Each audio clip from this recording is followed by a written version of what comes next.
നമസ്കാരം. ഇപ്പോൾ വീണത് മന്ത്രി പ്രധാൻ, അതുകൊണ്ടായില്ല കേട്ടോ. ഇനി വീഴാൻ പോകുന്നത് പ്രധാൻ മന്ത്രി. എന്നാലേ പ്രശ്നങ്ങൾ തീരുള്ളൂ. എന്നാൽ മാത്രമാണ് നമ്മളുടെ ആ പഴയ കാലഘട്ടത്തിലെ സുന്ദര സുഖതമനോഹരമായിട്ടുള്ള ഇന്ത്യയെ നമുക്ക് തിരിച്ചു കിട്ടുള്ളൂ. ഒന്നും അവസാനിച്ചിട്ടില്ല, എല്ലാം തുടങ്ങിയിട്ടേ ഉള്ളൂ. ഇവിടെ കാലം കുറേയായി. ഒരു കൺവെൻഷനാണ്, ഒരു പാരമ്പര്യമാണ് ആം ചെയർ അഡ്മിനിസ്ട്രേഷൻ, ആം ചെയർ കൺട്രോളേഴ്സ്. തിരിയുന്ന കസേരയിലിരുന്ന് ലോകത്തെ നിയന്ത്രിക്കുക. കാരണം എണീറ്റ് നടക്കാൻ വയ്യ. എണീറ്റ് നടക്കണമെങ്കിൽ ആൾ സഹായം വേണം. ഞാൻ താമസിക്കുന്ന തമിഴ്നാട്ടിൽ 65 വർഷമായിട്ട് DMK ADMK DMK ADMK DMK ADMK അതായിരുന്നു അവിടുത്തെ കാഴ്ച. അത് മാറി.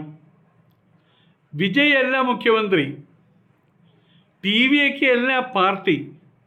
വിജയ് പ്രതിനിധിയാണ്, ജൻസിയുടെ പ്രതിനിധി. അപ്പോൾ ഇവിടെ നടന്നതും ജൻസി വിപ്ലവം തന്നെയാണ്. ആരും പ്രതീക്ഷിക്കാത്ത രീതിയിൽ അടിയോടെ ഇളക്കി മറിച്ചു. കേരളത്തിൽ കാണാം LDF UDF LDF UDF LDF UDF. അത് തമ്മിൽ കൊടുക്കലും വാങ്ങലും. ആരോ പറഞ്ഞ പോലെ 60-40. ഭരിക്കുന്നവർക്ക് 60, പ്രതിപക്ഷത്തുള്ളവർക്ക് 40. കിട്ടുന്നതിൽ പാതിയല്ല, കിട്ടുന്നതിൽ 60% ഭരിക്കുന്നവർക്ക്, പ്രതിപക്ഷക്കാർക്ക് 40%. ജനങ്ങളോ ഇതന്നെ. ഇതാണ് സ്ഥിതി. ലോകത്തെല്ലായിടത്തും നമുക്ക് കാണാൻ കഴിയും. അമേരിക്കയിൽ ഇടക്കാലത്തൊന്നൊരു ഒബാമ ഒരു പ്രശ്നവും ഉണ്ടായിരുന്നില്ല. അദ്ദേഹം ചെറുപ്പക്കാരനാണ്, വൃദ്ധരെന്ന് പറയാൻ കഴിയില്ലല്ലോ. ബിൽ ക്ലിൻ്റൺ, അദ്ദേഹം ചെറുപ്പക്കാരനാണ്, വൃദ്ധരെന്ന് പറയാൻ പറ്റുമോ? ആ കാലഘട്ടങ്ങളിലൊന്നും യുദ്ധങ്ങളും കലാപങ്ങളും ഒന്നും അമേരിക്ക സ്പോൺസർ ചെയ്തുണ്ടാക്കിയിട്ടില്ല. ഇപ്പോൾ കാണുന്നില്ല കാര്യങ്ങൾ. ആയതുകൊണ്ട് തന്നെ യുദ്ധം ഡിക്ലെയർ ചെയ്യുന്നത് മുഴുവൻ പ്രായം ചെന്നവരാ. അതിന് തലവെച്ച് വീണ് പോകുന്ന ഈയാമ്പാറ്റകളെ പോലെ വീണ് പോകുന്നത് ജൻസി യുവാക്കൾ. ഇപ്പോൾ അത് അവർ തിരിച്ചറിഞ്ഞു. കൊച്ചി മഹാരാജ്യം ഉണ്ടായിരുന്നു. അവിടുത്തെ രാജാക്കന്മാരുടെ മുഴുവൻ പ്രായം 100 വയസ്സാണ്. ഒരു രാജാവ് 100 വയസ്സിൽ ഭരിച്ചാൽ അടുത്ത ആൾ വരും, വടിയും കുത്തിപ്പിടിച്ച് വരും, അയാൾക്ക് 101 വയസ്സായിരിക്കും. കൊച്ചി മഹാരാജ അങ്ങനെ തകർന്നു പോയത്. യങ്സ്റ്റേഴ്സ് അതിനെക്കുറിച്ച് പറയാം, അയ്യോ അവർ നോട്ട് മെച്വേർഡാണ്, കാര്യഗൗരവമില്ല. ഞങ്ങളുടെ നാട്ടിലൊരു കൊച്ചൊരു ഉദാഹരണം പറയാം. ഞങ്ങളുടെ നാട്ടിലൊരു നായർ സർവീസ് സൊസൈറ്റി ഉണ്ട്. അവിടുത്തെ സെക്രട്ടറി ആയിരുന്ന ഒരു പ്രഭാകരേട്ടനുണ്ട്. പാവം മനുഷ്യനാണ്. പക്ഷേ ഒരു കാര്യത്തിൽ അദ്ദേഹത്തിന് യോജിച്ചു പോകാൻ കഴിയില്ല. ആ ചെറിയ സംസ്ഥാപനത്തിൻ്റെ കമ്മിറ്റി തിരഞ്ഞെടുക്കുമ്പോൾ ഏതെങ്കിലും ഒരു ചെറുപ്പക്കാരനെ ആരെങ്കിലും നമുക്ക് ഇദ്ദേഹത്തെ ഇരുത്താൻ അവനതിനുള്ള പ്രായമൊന്നും ആയിട്ടില്ല, നീ അവിടെ ഇരിക്കടാ. ഇത് ഞാൻ ചെറിയ ഉദാഹരണമായിട്ട് പറഞ്ഞെങ്കിലും ഇത് അങ്ങേയറ്റം വരെ എത്തിക്കാവുന്നൊരു ഉദാഹരണമാണ്. നോട്ട് മെച്വേർഡ്. ഇപ്പോൾ യങ്സ്റ്റേഴ്സാണ് ലോകം കാണുന്നത്. അവൻ ലോകത്തെ നിരീക്ഷിക്കുന്നത് അവരാണ്. ലോകം ഒരു നെറ്റിനുള്ളിലായി മാറിയല്ലോ.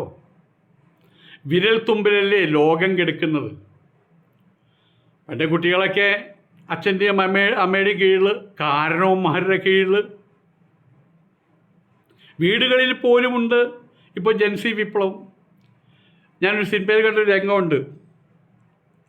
ഇന്നസെൻറ്റിനോട് അദ്ദേഹത്തിൻ്റെ അമ്മാവൻ കാരണവരായിട്ടുള്ള ശങ്കരാടി പറയുകയാണ്, ഇനി നീ എന്തെങ്കിലും തെറ്റുകൾ ചെയ്താൽ നിൻ്റെ മുട്ടുകാല് തല്ലി ഒടിക്കുന്നു.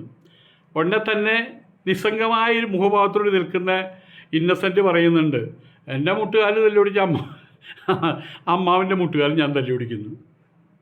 അതൊരു ജൻസി വിപ്ലവം തന്നെയാണ്. ഏതായാലും ഭരിക്കാൻ കാരണവന്മാർ ഭരിക്കപ്പെടാൻ ഇളമുറക്കാർ എന്നതാണ് കുടുംബം മുതൽ രാഷ്ട്രം വരെയുള്ള അതൊരു കീഴ്വഴക്കമായിട്ട് തുടർന്നു വരികയാണ്. അത് മാറുക തന്നെ വേണം. എന്ന് വെച്ച് ഇനി ചെറുപ്പക്കാർ മാത്രം ഭരിച്ചാൽ മതി എന്നല്ല പറയുന്നത്. മാറിയ കാലഘട്ടത്തിൽ യുവാക്കളുടെ അഭിപ്രായങ്ങൾക്കും വിലമതിപ്പ് കൊടുത്തേ മതിയാകൂ. യുവാക്കളും ഭരണയന്ത്രത്തിൻ്റെ ചുക്കാൻ പിടിക്കുന്നവരായിട്ട് മാറിയേ മതിയാകൂ. കാരണം അവർക്ക് അവരുടേതായിട്ട് ലോകമുണ്ട്, അവർക്ക് അവരുടേതായിട്ടുള്ള നിലപാടുണ്ട്, അവർക്ക് അവരുടേതായിട്ടുള്ള അഭിപ്രായങ്ങളുണ്ട്, അവർക്ക് അവരുടേതായിട്ടുള്ള വിഷനുണ്ട്, കാഴ്ചപ്പാട്. യുവാക്കൾ അപഹസിക്കപ്പെടേണ്ടവരല്ല, അധിക്ഷേപിക്കപ്പെടേണ്ടവരല്ല. 25 വയസ്സായ ഒരാൾക്ക് ഇന്ത്യൻ പ്രധാനമന്ത്രിയാകാനുള്ള അവകാശമുണ്ട് കേട്ടോ. നിയമപ്രകാരം 25 വയസ്സായാൽ മതി. 21 വയസ്സായി കഴിഞ്ഞാൽ ഒരു ജില്ലയുടെ ഭരണാധികാരി, മേയറാവാനുള്ള, നഗരപിതാവാകാനുള്ള, കോർപ്പറേഷനിലെ പിതാവാകാനുള്ള യോഗ്യതയായി 21 വയസ്സായാൽ മതി. എന്നാൽ ഇവിടെ ഇന്ത്യയിൽ ഇപ്പം നടന്നത് എന്താണ്? കൺവെട്ടത്ത് നടന്ന് നമ്മുടെ കൺമുമ്പിൽ നടന്ന നേപ്പാൾ ജൻസി വിപ്ലവം, ശ്രീലങ്ക ജൻസി വിപ്ലവം, ബംഗ്ലാദേശ് ജൻസി വിപ്ലവം, കുറച്ചു കാലം മുമ്പ് നടന്ന മുല്ലപ്പൂ വിപ്ലവം, ഇതൊന്നും വിലവയ്ക്കാതെ വകവയ്ക്കാതെ കോക്രോച്ചുകളെ അഥവാ ജൻസികളെ വലിയ രീതിയിൽ ഈ BJP ഗവൺമെൻറ് അണ്ടർ എസ്റ്റിമേറ്റ് ചെയ്യുന്ന കാഴ്ചയാണ് നമ്മൾ കണ്ടത്. അതവർക്ക് തിരിച്ചടിച്ചു. കേരളത്തിലെ പല സംഘപരിവാർ അനുയായികളും പറഞ്ഞു പരത്തിയത് എന്താണ്? കാശ്മീരിൽ ലഹള ഒതുക്കിയ BJP സർക്കാരിന് ഡൽഹി ലഹളയൊക്കെ എന്ത് എന്നല്ലേ പറഞ്ഞ് ഇപ്പോൾ തലാതി നടക്കുകയാണ്. ഇപ്പോൾ കാശ്മീരിൽ തോക്കു വേണ്ടി വന്നു, ലഹള ഒതുക്കാൻ തോക്കു വേണ്ടി വന്നു എന്നാൽ എങ്കിൽ ഡൽഹിയിൽ ഒരു ചൂരൽ മാത്രം മതി, നിസ്സാരം കുറേ പിള്ളേരല്ലേ, നിസ്സാരം ചൂരൽ കൊണ്ട് ഒതുക്കുമെന്നാണ് പറഞ്ഞത് എന്ന് പറഞ്ഞാണ് ആക്രോശിച്ചത്.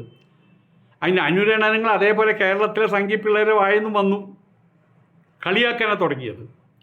എന്നാൽ സമരത്തിൻ്റെ യഥാർത്ഥ മുഖം ആ പഴയകാല സമര അനുഷ്ഠാനങ്ങളുടേതായിരുന്നില്ല, സമര ആചാരങ്ങളുടേതായിരുന്നില്ല, ധർണകളുടേതായിരുന്നില്ല, കുത്തിയിരിപ്പ് സത്യാഗ്രഹത്തിൻ്റേതായിരുന്നില്ല, ആരെയൊക്കെ കാണിക്കാൻ വേണ്ടി സമര ആചാരങ്ങൾ അതായിരുന്നില്ല. സമരക്കാരുടെ മനസ്സ് പാരമ്പര്യ രാഷ്ട്രീയക്കാരുടേതുമായിരുന്നില്ല. അമർത്തി ഒതുക്കാൻ ശ്രമിക്കും തോറും ഉയർന്നു പോകുന്ന സമരവീര്യമാണ് ഡൽഹി കണ്ടത്. എല്ലാം കൈവിട്ടു എന്ന് മനസ്സിലാക്കാൻ മോദിക്കും കൂട്ടർക്കും 1 മാസം വേണ്ടി വന്നു എന്നുള്ളത് സഹതാപത്തിന് അർഹിക്കുന്ന കാര്യമാണ്. സഹതാപാർഹം. ഇനിയും കീഴടങ്ങാതെ നിന്നാൽ ജൻസി സമരം ഭാരതമൊട്ടാകെ പടരും. അവർ ഡിക്ലെയർ ചെയ്തതാണ്. ഇനി 3-4 ദിവസത്തിനകത്ത് ഭാരതമൊട്ടാകെ എല്ലാ ജില്ലാ തലസ്ഥാനങ്ങളിലും അവർ ആഹ്വാനം ചെയ്തതാണ്.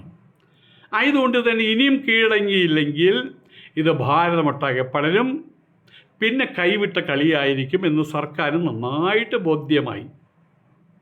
യുണൈറ്റഡ് നേഷൻസ് ഇടപെട്ടു,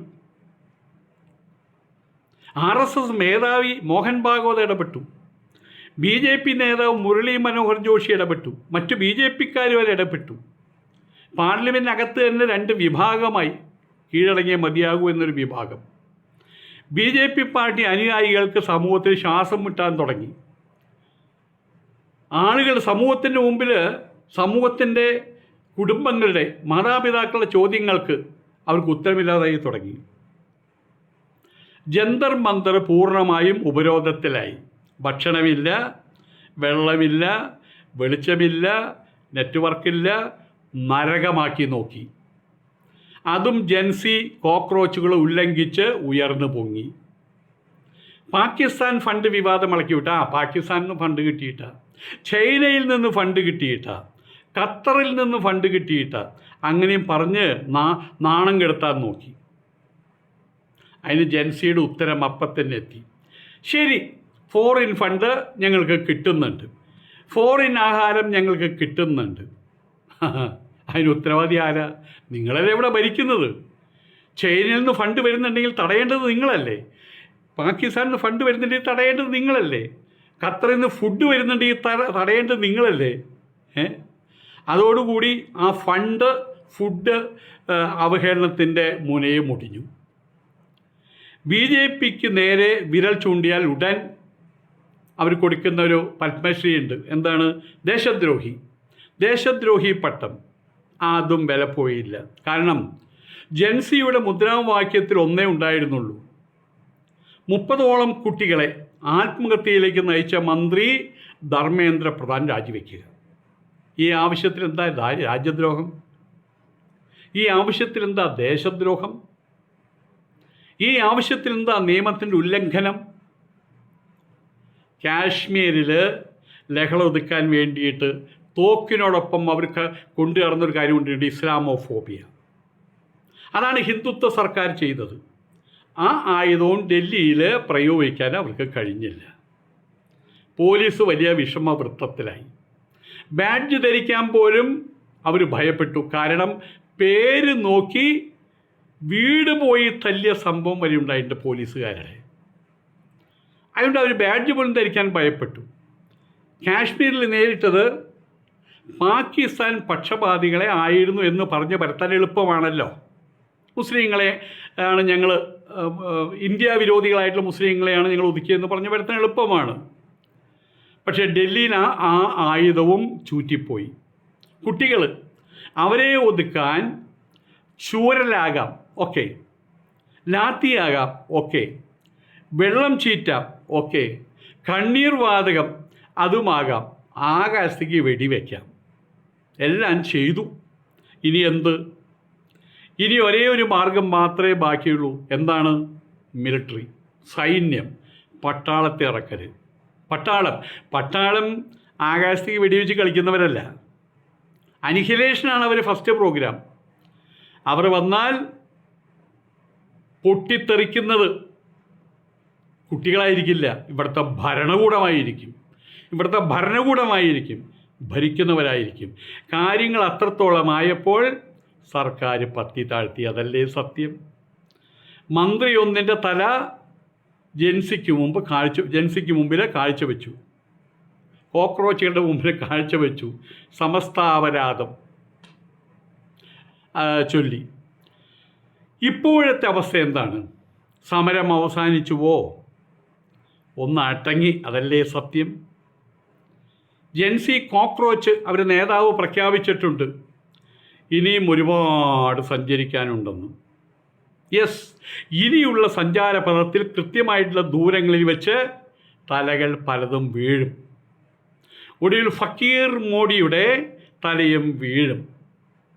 RSS വരാൻ പോകുന്ന ഇന്ത്യൻ വ്യവസ്ഥിതിയിൽ അപ്രസക്തമായിരിക്കും. അതാണ് ഏറ്റവും വലിയ കാര്യം. RSS ഇനി വരാൻ പോകുന്ന ഇന്ത്യൻ വ്യവസ്ഥിതിയിൽ, ഇന്ത്യൻ സാഹചര്യങ്ങളിൽ RSS അപ്രസക്തമായിട്ട് മാറും. 100 വയസ്സായല്ലോ RSSന്. അതിന് ജരബാധിച്ചു, നരബാധിച്ചു. ഇനി പഴയ കാരണവരായിട്ട് കിടപ്പിലാകാം. എവിടെ നമ്മളുടെ കാരണവർ? അങ്ങനെ കിടപ്പിലായി, അറിഞ്ഞില്ലേ? ഇത് നാട്ടുവാർത്തയാണ്. അതുപോലെ കിടപ്പിലാകാം. ഹേ മോഡി കൾട്ടുള്ളവരെ, മോഡി കൾട്ടുള്ള രാഷ്ട്രീയക്കാരെ, നിങ്ങളൊന്നറിയുക. പ്രജാപ്രഭുക്കന്മാർ പ്രജകളെ അടിമകളാക്കി കണ്ട് ഭരണാധികാരി പ്രഭുക്കന്മാർ, ആ പ്രഭുക്കന്മാരുടെ മധ്യകാലഘട്ടം എന്നേ അസ്തമിച്ചു കഴിഞ്ഞു മോഡിജി. ഇനിയുള്ളത് പ്രജാദാസന്മാരായിട്ടുള്ള ഭരണാധികാരികളുടെ കാലഘട്ടമാണ്.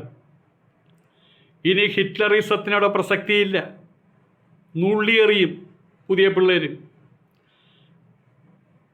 മുസോളിനിസം, ഫാസിസം, അതിനൊന്നും ഇവിടെ ഇനി സാധ്യതയില്ല. ഹിറ്റ്ലറിസം, സ്റ്റാലിൻ, പോൾപോട്ട്, ഇതിലൊന്നിനി രാജഭരണക്കും പോയി.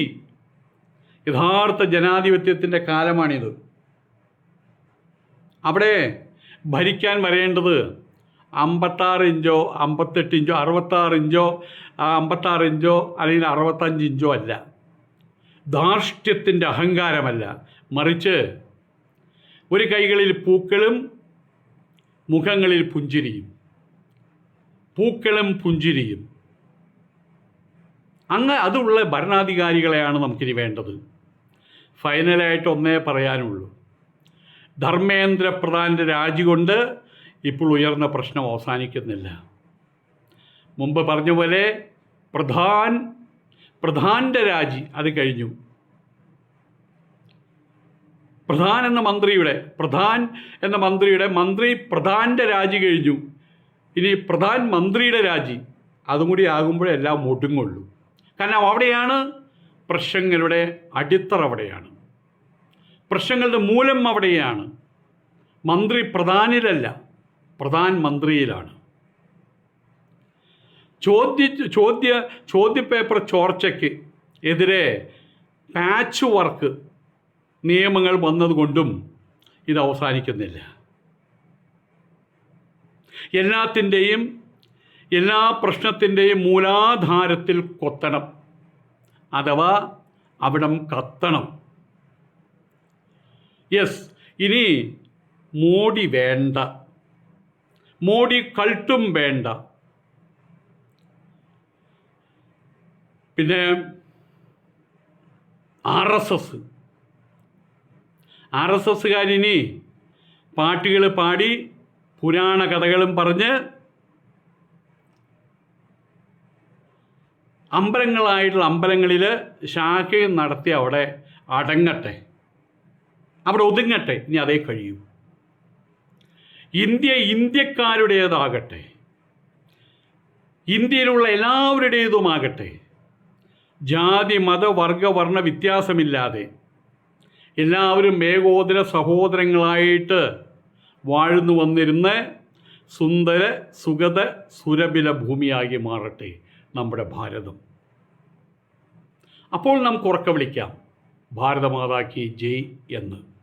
നമസ്കാരം.